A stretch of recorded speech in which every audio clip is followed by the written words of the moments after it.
అందుకే దేవుడు నన్ను సేవకై ప్రతిష్ఠించిన. హల్లెలూయా. దేవుడు ఒక ప్రణాళికతో దేవుడిని పిలిచాడు. You are not an ordinary person.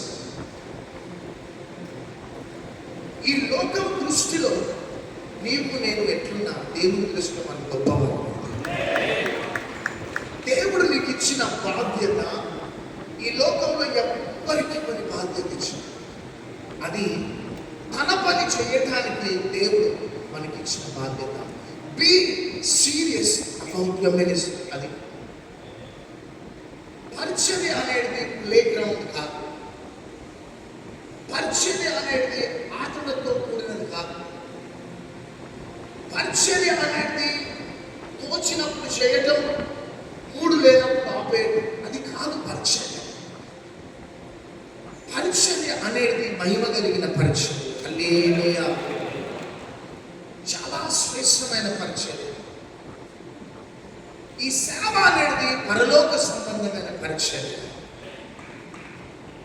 ఈ సేవ అనేది దేవదూతలకు కూడా ఇవ్వకుండా మనకిచ్చిన పరిచర్య. చెప్పుకుంటారు.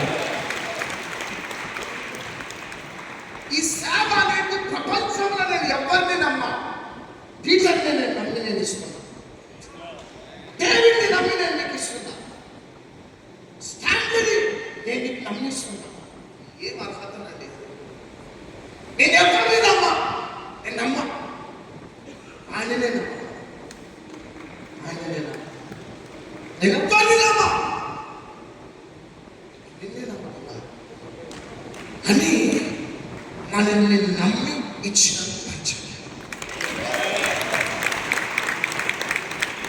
ఈ పరిచర్య మనము తోచినప్పుడు చేసేది కాదు. మనకు ఇష్టం వచ్చినట్టు చేయటం కాదు. దేవునికి నీ పట్ల మంచి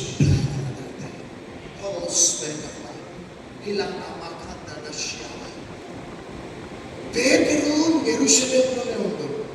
ఇది నా ప్రణాళిక. నువ్వు వెళ్ళు. రాజుల ఎదుట, అన్యుల ఎదుట, ఇశ్రాయేలు ఎదుట నేను నిలబెట్టబోతున్నాను. Come on, go. ఫిలిప్ సమరయ ప్రాంతానికి వెళ్ళిపో. యోహాను నిన్ను పద్మాసు ద్వీపంలో పడేయబోతున్నాడు. యోహాను పిలుపు వేరు, పేతురు పిలుపు వేరు, పౌలు పిలుపు వేరు, ఫిలిప్ పిలుపు వేరు. ప్రతి ప్లాట్ఫామ్స్ లో, ప్రతి పరిచర్యలో ఒక్కొక్కరు చాలా సీరియస్ గా ఉంటారు. కాబట్టి పత్రికలు రాస్తారు. ఈవెన్ పౌలు చెరసాలలో పడ్డ, చెరసాలలో చిత్రహింసలు పడ్డ, తన పరిచర్య విషయంలో శ్రద్ధ కలిగి ఉన్నాడు.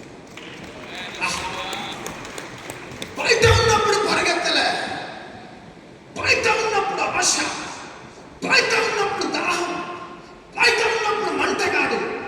బయట ఉన్నప్పుడు ఎంత మంటగా ఉన్నాడో చెరసాలలో ఉన్నప్పుడు కూడా అదే మంటగా ఉన్నాడు.